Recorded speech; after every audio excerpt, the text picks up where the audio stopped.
우리가 지난 주일 고린도전서 1장에서 바울이 우리로 하여금 애초에 우리가 어떻게 구원을 받았는가 그 자리로 우리를 데리고 갔고, 그래서 십자가의 이야기를 했었습니다. 그때 왜 하필 십자가였을까 하는 이야기를 했었죠. 그러니까 이런 질문을 했던 것은 당시의 십자가라는 것은 모든 사람들이 알기를 로마 시대에 로마의 정치적으로 반역을 한 죄수가 형벌로 당하는 그러한 죽음, 그러한 것으로 모두가 알고 있었고, 그래서 그것은 누가 봐도, 유대인이 봐도 또 헬라인이 봐도 그리스인, 이방인들이 누가 봐도 그것은 어떤 신의 구원의 방법으로는 이렇게 여겨질 수 없는, 받아들여지기 어려운 그러한 방법이었기 때문에 왜 하필 하나님이 십자가로 하셨을까 하는 그런 생각을 해보았죠. 유대인의 입장에선 그랬죠. 십자가라는 구원의 방법은 그 이야기를 들으면 도대체가 꺼려지는 그러한 방법일 수밖에 없는데, 그것은 자신들의 하나님은 정말 능력의 하나님인데 그 하나님이 무슨 저 십자가라는 보잘것없고 초라하고 수치스럽고 모욕적인 그 자리에 있다는 것이 너무나도 불경스럽고, 그런 얘기는 그냥 꺼내지도 마 하는 것이 유대인들이었고, 또 헬라인의 입장에서도 특별히 헬라인은 어떤 지혜와 철학을, 인생과 구원에 대한 그러한 어떤 그것을 이해하는 방법으로 가지고 있었던 그들에게는 십자가라는 그 이야기는, 아니 단지 반역을 하다가 십자가에 죽은 그 사람 한 사람, 근데 그 한 사람의 죽음으로 모든 사람이 구원을 얻어? 이거는 말이 안 된다. 정말 미련한 사람이나 믿는 그런 얘기 아니겠냐. 그것에 비하면 우리의 철학이 훨씬 더 정교하고 멋있다, 그럴듯하지 않냐. 그러니까 그런 십자가였죠. 그래서 십자가는 유대인에게도 헬라인에게도 그들이 그것을 스스로 그것을 받아들이고 이해할 수 없는, 도무지 이해가 안 되는 그러한 방법이었는데, 하나님은 그것을 알면서도 왜 그 방법을 택하셨는가 할 때에 답은 도무지 이해가 안 되는 방법이어서 그 방법으로 했다였습니다. 아무도 스스로 와 그거야 그거였어 라고 환호하고 스스로 수용할 수 있는 그러한 방법, 그럴 수 없는 방법이었기 때문에 하나님이 그래서 그 방법으로 했다였습니다. 스스로 그것이 만약에 이해가 되는 그러한 것이었다면 누군가는 나서서 야, 나는 내가 스스로 그것을 이해했어 하면서 나는 그러한 자랑을 갖게 될 것이고, 그리고 어떤 사람이 나는 착해서, 나는 율법을 지켜서 그래서 구원을 얻었어 라고 한다면 나는 다른 사람들보다 훨씬 더 나은 게 있잖아 하면서 여전히 또 자랑을 갖게 될 것이고, 저들은 그것을 거부했는데 나만 그것을 수용했어, 그래도 나는 그 자랑이 있을 것이고, 또 유대인이니까 유대인의 혈통으로 하나님이 구원을 하셨다 그러면 유대인들은 나는 유대인이라는 혈통으로 구원을 받았어 하며 우월감과 자랑을 가질 수밖에 없기 때문에, 그래서 하나님은 십자가라는 방법을 쓰셔서 아무 육체라도 자랑하지 못하게 하셨다였습니다. 그래서 오직 이것은 하나님이 하신 것이다를 분명히 하려고 십자가를 행하신 것이었습니다.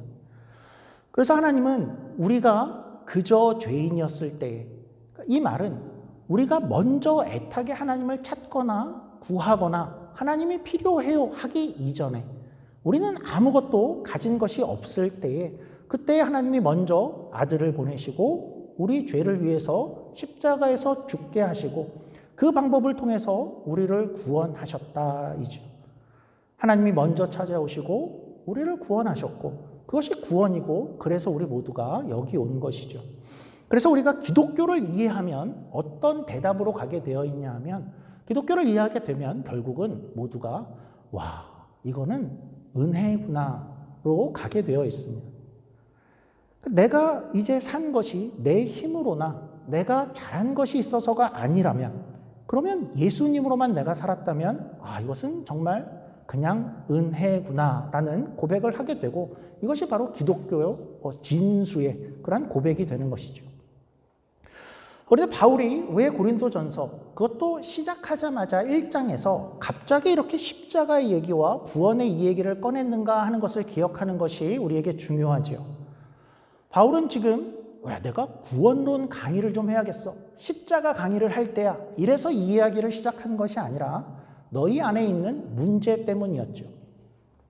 분쟁과 분파, 너희의 마음이 나뉘는 것 때문에 이 이야기를 꺼낸 것이었습니다. 그러니까 바울은 지금 교회가 분열을 겪고 있는 그 아주 고통스러운 그런 문제 앞에서 자, 우리가 이제 처음으로 돌아가자. 정말 우리가 십자가가 무엇인지, 십자가로 여기에 왔다는 것이 무엇인지를 우리가 이해해 보자. 그리고 그것을 우리가 정말 이해할 수 있다면 우리 안에서 내가 맞다. 내 말을 들어라. 내가 우월하다. 야, 우리 파가 진짜야. 그러니까 이렇게 너희보다 내가 더 낫고 우월하며 마음이 서로 나뉘는 것이 그것이 정말 그럴 틈이 있고 여지가 있겠느냐. 그것을 바울이 말하고 싶은 것이었죠.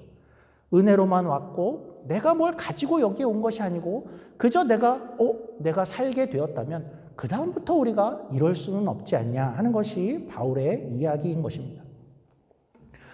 그리고 이 바울의 이야기는 우리가 좀 거꾸로 생각을 해보면 바울의 이야기는 이런 이야기도 될 수 있죠. 교회란 곳은 어떤 곳인가 할 때에 교회는 결국 교회가 세상에 있다는 것은 세상에서 교회가 십자가를 증명하고 십자가를 전하는 것이 교회의 역할이고 교회의 존재의 이유일 텐데 어떻게 하면 교회가 십자가를 가장 잘 보일 수 있을까 할 때에 가장 좋은 방법은 교회가 분쟁을 하지 않는 것, 하나가 되는 것이 가장 좋은 방법입니다. 그러니까 이것이 교회가 우리는 십자가로 여기 왔어. 십자가로 교회에 온 사람들이야를 증명하는 가장 좋은 방법이 된다라는 것이죠. 우리가 돌아보면 인간은 똑같은 사람이 하나도 없죠. 그러니까 아무리 참 나랑 비슷한 것 같아라고 생각하는 사람도 시간이 지나면 나랑 다른 것이 드러나게 되어 있죠. 쌍둥이도 그렇게 다를 수가 없는데 어떤 사람도 나랑 생각, 또 내가 생각하는 가치, 일하는 방법, 또 말투, 성격, 좋아하는 것. 그러니까 모든 것들이 이렇게 다를 수밖에 없습니다. 그러니까 이것은 아주 정상이고 아주 당연한 것이죠. 그러니까 내 배우자와도 이만큼 다른데요. 그래서 교회에 있으면서 우리가 저 사람은 참 이해가 안 된다라는 생각이 든다면 그것은 너무나 정상인 것입니다. 나랑 다른 것들이 보이게 되는데 우리 고린도 교회에도 그런 표현이 등장했죠. 바울이 형제들아 너희의 부르심을 보라. 너희는 다 문벌도 다르고 능력도 다르고 부함도 다르고 그것만 달랐겠습니까? 와, 정말 다른 사람들이 왔다라고 그렇게 이야기를 했는데 그 이야기를 꺼낸 이유는 뭐였죠? 그렇게 다른데 너희는 어떻게 같이 있을 수 있냐라는 것이죠. 신약의 초대교회를 우리가 에베소서를 가보면 얼마나 다른 사람들이 모였는가 하는 것을 우리가 발견하는데 그 이야기를 보면 굉장히 놀랍습니다. 어떤 맥락의 이야기가 등장하냐 하면 야, 너희 교회를 보면 정말 놀랍지 않냐? 참 놀랍다 하면서 야, 어떻게 유대인과 이방인이 한 교회에 지금 같이 있을 수 있냐라고 하죠. 유대인들은 이방인들과 조금만 접촉이 돼도 의식을 행하고 막 씻고 야, 부정한 자들이야 라고 했고 이방인들은 개보다 못하고 저들은 개 같은 그런 존재들이야를 수천 년을 해왔는데 어느 날 유대인과 이방인이 한 교회에 모여 있고 우리는 형제야 라고 하고 있습니다. 와, 놀랍지 않냐라는 것이죠. 남자와 여자가 같이 있다고 합니다. 우리야 남자 여자가 같이 있는 것이 아무 문제도 아니지만 2000여 년 전에 당시의 문화적 배경에서 남자와 여자가 서로가 형제가 되어지고 남형제는 아니죠. 형제 자매가 되어지는 그러한 것들. 그러니까 여자와 남자는 분명히 어떤 차이와 구별을 가지고 있음에도 어떻게 지금 한 교회에서 이렇게 같이 있을 수 있냐? 그리고 심지어 교회에는 여성 리더들이 존재하는 어떻게 교회는 이렇게 될 수 있냐라고 얘기하죠. 그리고 또 어떤 부류가 같이 있었냐 하면 상전과 노예가 같이 있었죠. 주인과 종이 교회에 같이 있었습니다. 그러니까 집에 가면 어떤 사람은 주인이고 어떤 사람은 종인데 교회에 오면 한 형제로 서로를 받아주고 있었습니다. 어떻게 너희는 같이 와서 밥을 먹고 이야기를 하고 한 형제라고 할 수 있냐? 야, 교회는 참 놀랍지 않냐? 무엇이 이것을 가능케 했냐? 그럴 때 십자가 때문이다 라고 하죠. 십자가를 이해해서 그렇게 된 것이다 라고 이해하는 것입니다.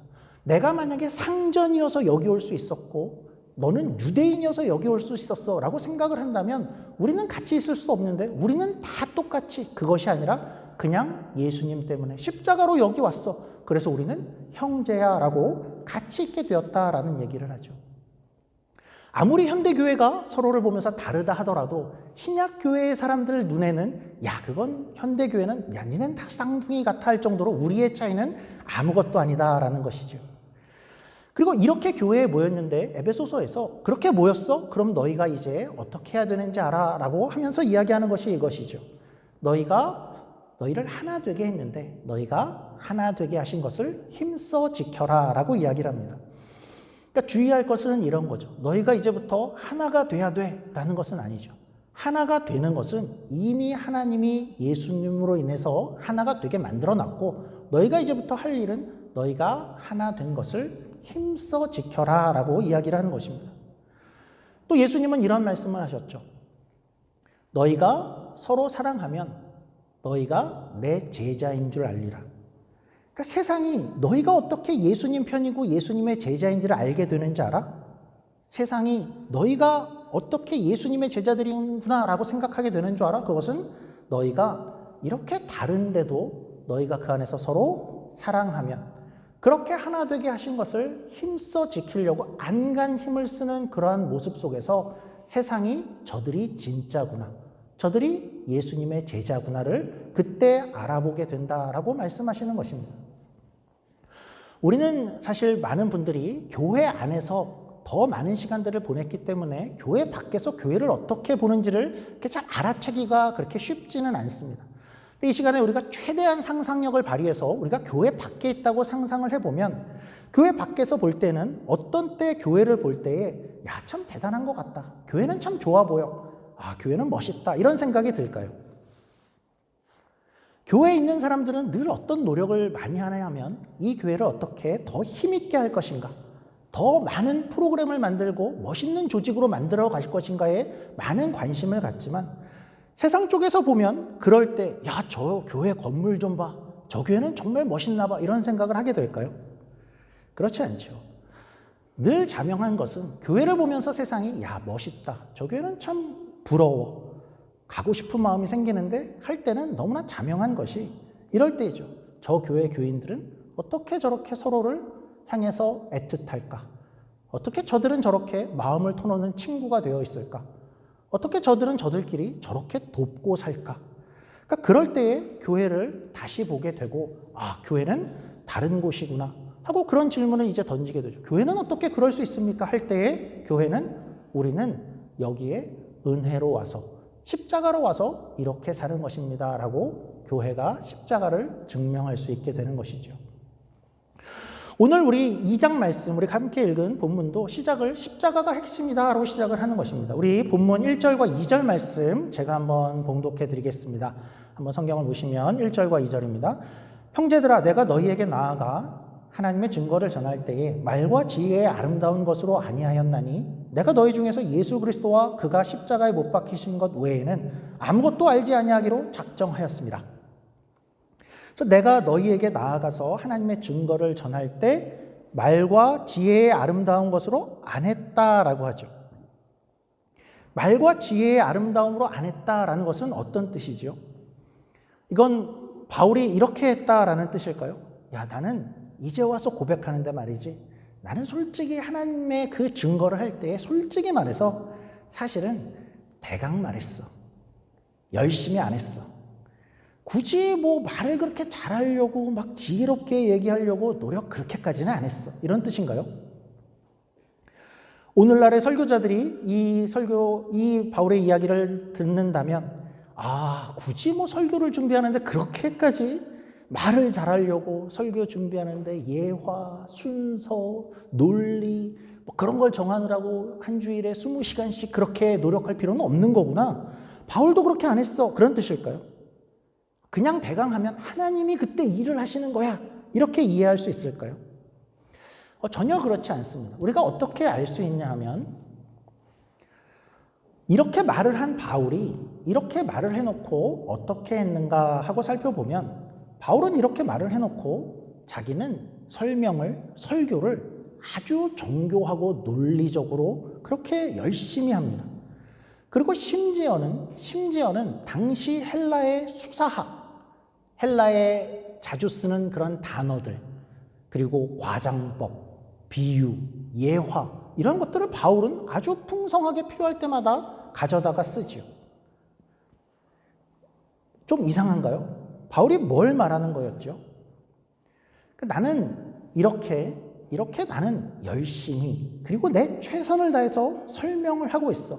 그러나 내 목표는 어디 있냐 하면 내 목표는 결국은 영혼을 살리는 것인데 그것은 우리 지난주에 본론과 같이 내 말과 내 지혜와 내 열심과 내가 하는 이 행위에 달려있지 않은 것을 나는 지금 알고 있어 라고 지금 이야기를 하는 것입니다. 그래서 내가 그렇게 하는 것으로 영원히 사는 것이 아니라 영원히 사는 것은 결국은 하나님의 능력일 뿐이고 오늘의 표현으로는 예수 그리스도와 그가 십자가에 못 박히신 그 사건, 그 능력, 거기 있다는 것을 늘 나는 마음속에 가지고 있으면서 그러면서 열심히 했어 라는 그 이야기를 하는 것이죠. 이런 바울이 좀 그려지시나요?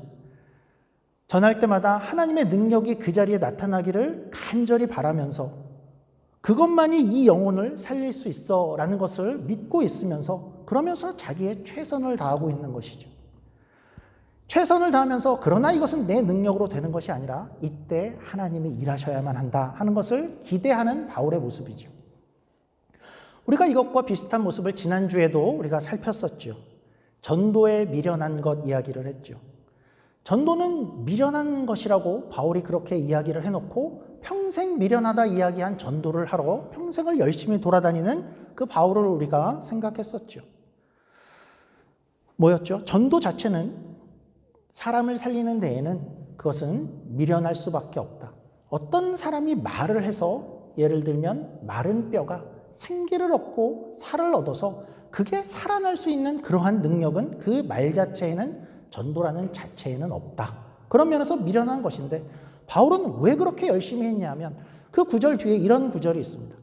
하나님이 전도에 미련한 것으로 그때 하나님이 구원하시기를 기뻐하시도다. 그렇게 되어 있죠. 그래서 하나님은 우리가 전도를 할 때 그리고 바울처럼 열심히 복음을 전할 때 그때에 하나님이 구원하시기를 기뻐하신다라는 것이죠. 물론 하나님은 생각해 보면 우리의 도움 없이도 우리 없이도 혼자 가셔서 영혼을 구원하실 수 있으십니다. 그런데 왜인지 정답은 잘 모르겠습니다. 왜인지 정답은 모르겠지만 너무나도 이상하게도 하나님은 늘 이 일을 하실 때에 우리와 같이 일하시고 우리가 전도할 때에 그 자를 구원하겠다. 그 사람을 구원하겠다. 그렇게 말씀하시고 이제껏 그렇게 해오셨습니다. 우리가 전도에 대한 이야기를 조금 많이 하게 되었는데요. 우리가 한번 이렇게 이 기회에 정리를 한번 해보면 좋을 것 같습니다. 전도에 대해서 알아야 하는 그리고 알면 정리하면 좋은 것 몇 가지를 한번 제가 정리를 해보겠습니다. 첫째는 이런 것입니다. 첫째는 우리가 말로 어떤 일을 구원하는 것은 불가능하다. 말로 구원하는 것은 아니다. 둘째, 오직 하나님의 능력이다. 바울도 말로, 지혜로, 설득으로 구원하려고 생각지 않았다. 오직 하나님의 일인 것을 알았다. 셋째는 그러면 우리는 조금 손을 놓아도 되지 않는가 할 때에 그렇지 않다. 왜냐하면 하나님이 그때에 일하시기를 기뻐하시기 때문이다. 그러니까 그 방법으로 하시고 하나님은 전하는 자가 있을 때에 하신다. 그래서 우리가 얼마나 중요하냐 하면 우리가 없이는 하나님이 안 하신다. 그리고 그런 면에서는 그 영혼이 우리 손에 달려있다라는 것도 맞는 말이다. 그 정도이다. 넷째는 그러면 하긴 하되 조금은 대강 해도 되지 않겠습니까? 하기만 하면 되는 거 아니겠습니까? 예수 믿어. 교회 가. 왜 안 갔어? 그러니까 이 정도를 하면 그 다음은 하나님이 하시는 그런 일이 아닙니까? 할 때 그렇지 않다. 역시 이상하게도 하나님은 내 열심과 내 수고와 내 진심과 내 안타까움과 저 영혼을 향한 불같은 열정, 그때 하나님이 그것을 사용하시며 일하신다. 다섯째는 모든 것을 이렇게 통틀어서 전도를 생각해 보니까 결론은 이렇게 나더라. 다섯째는 전도의 가장 핵심은 기도에 있더라. 그러니까 내 마음은 저 영혼이 좀 살아났으면 좋겠고 교회에 왔으면 좋겠고 저 사람이 하나님을 알았으면 좋겠다라는 그러한 마음이 이렇게 간절하고 애가 타기 시작하는데, 그런데 발견하는 것은 뭐냐면 내 안에는 그 사람을 그렇게 만들 능력이 없구나를 발견해서 그러면 하나님이 하셔야 되는군요. 하나님 해 주십시오라고 기도하게 되고, 전도는 기도가 핵심일 수밖에 없다. 이왕 정리하는 것을 한 가지 더 생각해 보죠. 그러면 하나님은 분명히 전도를 하라라고 우리에게 이야기하시고 우리는 해야 될 텐데, 전도를 해낸다라는 것은 무엇을 의미하는 것일까요? 전도하셨습니까? 전도 얼만큼 하셨습니까? 라고 묻는다면 그것은 누구를 데려왔습니까?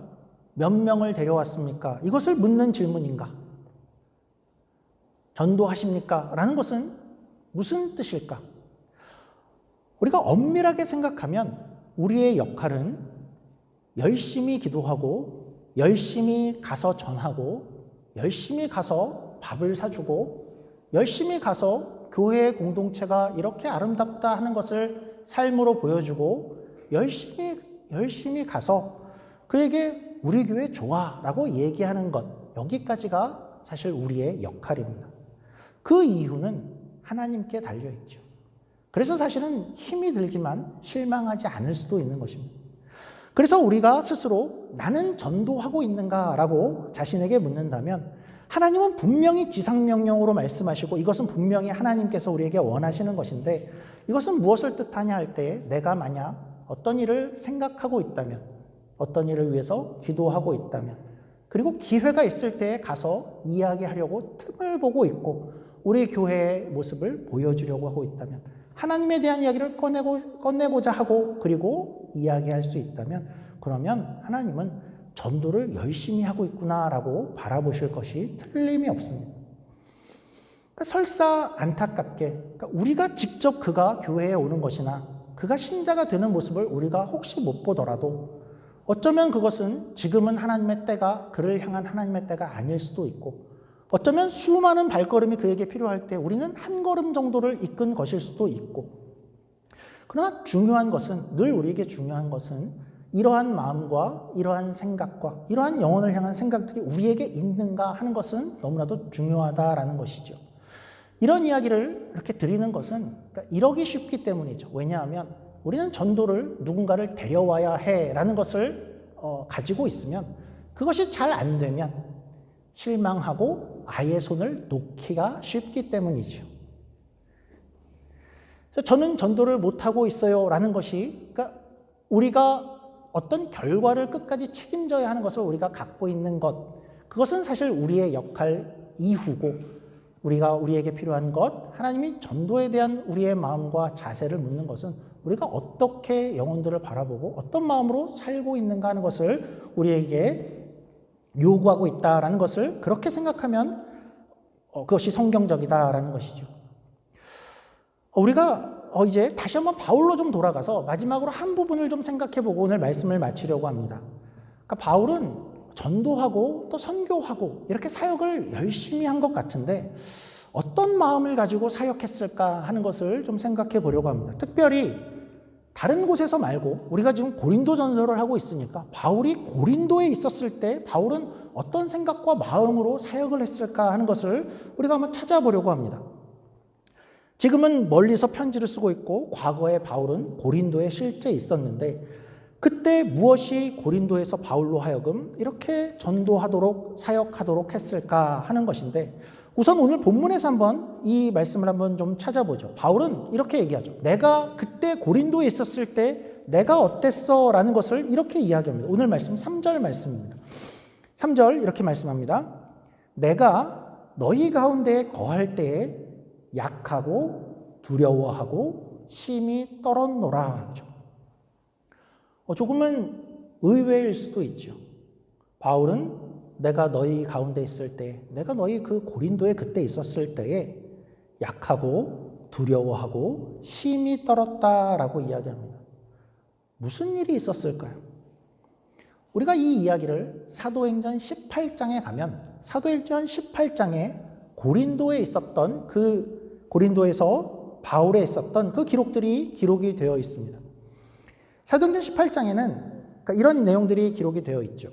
그래서 18장에 가시면 바울이 그때 고린도에 도착해서 어떤 일들이 있었는가 할 때에 바울이 열심히 사역을 해서 믿는 자들이 생겼고 이렇게 작은 교회가 시작이 되어지게 되었습니다. 가정에서 모이는 교회가 시작이 되었는데 그에 반해서 많은 핍박들이 있었습니다. 유대인들이 너무나도 핍박을 하는 그러한 상황들 가운데 있었다가 그리고 결정적으로 어떤 사건이 있었는지는 기록이 되어 있지 않지만 그렇지만 바울의 상태가 어땠는가 하는 것을 우리가 알 수 있는 그런 장면이 등장하는데 바울은 아마도 그때 너무 두려워했고 그리고 더 이상은 내가 이 일을 할 수 없을 것 같아라는 그런 두려움 가운데 휩싸였던 것 같습니다. 그때에 주님께서 밤에 환상 가운데 나타나셔서 바울에게 이렇게 이야기를 하십니다. 우리 화면으로 한번 사도행전 18장 9절에서 11절입니다. 지금 바울이 고린도에 있을 때입니다. 밤에 주께서 환상 가운데 바울에게 말씀하시되 두려워하지 말며 침묵하지 말고 말하라. 내가 너와 함께 있음에 어떤 사람도 너를 대적하여 해롭게 할 자가 없을 것이니 이는 이 성 중에 내 백성이 많음이라 하시더라. 1년 6개월을 머물며 그들 가운데서 하나님의 말씀을 가르치니라. 그래서 바울은 거기에 있을 때 두려웠고 떨렸고 힘이 들었습니다. 그래서 침묵하고 싶었고 더 이상은 말을 하고 싶지 않을 정도가 되어버렸습니다. 그런데 그 상태에서 어떻게 바울이 다시 사역을 할 수 있었을까? 우리가 발견하듯이 주님이 말씀하신 것을 듣고였습니다. 주님이 뭐라 그랬죠? 바울아, 너는 혼자가 아니다. 내가 너와 함께 하고 있다. 너를 해롭게 할 자가 없다. 두려워하지 말아라. 그리고 무엇보다 이 성 중에 내 백성이 많다. 저와 우리에게도 하시는 그러한 말씀이 아닐까요? 우리도 두려울 때가 있죠. 두렵죠. 잘 할 수 있을지도 두렵고 이렇게 하는 것이 맞는지도 몰라서 두렵고 또 상황이 두렵고 상황이 우리를 침묵해 하는 것도 같고 우리를 무겁게 짓누르게 하는 것도 같고 앞으로 무슨 일이 있을지도 우리는 모르겠고 우리는 어떻게 되어질지도 모르겠고 약하고 약하죠. 이런 면에서 바울과 비슷한 상태이죠. 그래서 이 말씀은 오늘날 그리고 우리에게 하시는 주님의 말씀이라고 믿습니다. 우리에게 주님은 오늘도 두려워하지 말아라. 내가 너희와 함께하고 너희를 보호하고 지키겠다. 그리고 무엇보다도 우리가 이 자리를 지키는 것, 그것은 누군지는 모르지만 우리는 잘 모르지만 누군가 이 성에 이 밴쿠버에 아직도 하나님의 백성이 많음이라. 너희를 통해 또 우리를 통해 교회로 하나님이 부를 이들이 아직 많다. 그렇게 우리에게 말씀하시는 것이죠. 바울은 이 말씀을 근거로 이제 시작했던 그 교회를 1년 6개월을 더 있으면서 그때까지의 바울의 여정으로는 가장 긴 기간을 더 머물면서 말씀을 가르치게 되죠. 우리도 우리에게 주어진 날들, 이곳에 있게 되는 그러한 모든 날들 동안 주님의 말씀을 이렇게 들었으면 좋겠습니다. 두려워하지 말라. 그리고 이 성에 아직 내 백성이 많음이라. 너희를 통해서 부르실 백성이 아직 많이 있다. 라는 말씀을 우리가 믿고 살아가면 좋겠고 그 구원의 하나님의 능력, 영혼을 살리시는 하나님의 능력이 우리의 전도에 미련한 것으로 드러나는 그러한 놀라운 그런 하나님의 일을 함께 목도하시는 그렇게 기대하고 기도하는 저와 여러분이 되기를 주님의 이름으로 축원합니다. 기도하겠습니다. 하나님 아버지 감사합니다. 바울은 십자가의 능력이 어떻게 크고 하나님의 구원의 능력이 얼마나 대단한 것인가 하는 것을 알고 있었고 그러나 그 모든 능력을 자신을 통해서 베푸실 것을 기대하며 그의 열심과 최선을 다하는 그런 모습을 우리가 보았습니다. 하나님, 그러나 때로는 바울도 너무나도 낙심하고 두려워하고 떨었던 그런 모습도 발견합니다. 우리도 어떤 때는 그러한 장면 가운데, 그러한 마음 가운데 있을 때가 있는데 하나님 바울에게 말씀하셨던 것처럼 두려워하지 말라 하는 말씀, 오늘날 우리에게도 하시는 말씀인 줄 우리가 알고, 그때 아직 고린도 성에 많은 하나님의 백성이 있다 말씀하신 것처럼 우리 주변에도 아직 하나님의 백성들이 많기에 우리를 이 자리로 부르시고 이 자리에 세우신 것인 줄 우리가 믿습니다. 하나님의 놀라운 구원의 능력이 우리의 전도에 미련한 것으로 드러나는 그러한 놀라운 하나님의 일들 함께 경험하는 우리 교회가 되게 하여 주시옵소서. 하나님의 은혜를 구하며 하나님의 역사를 구하며 하나님의 일하심을 기대하는 우리 모두가 되게 하여 주시옵소서. 감사하며 예수님 이름으로 기도드립니다. 아멘.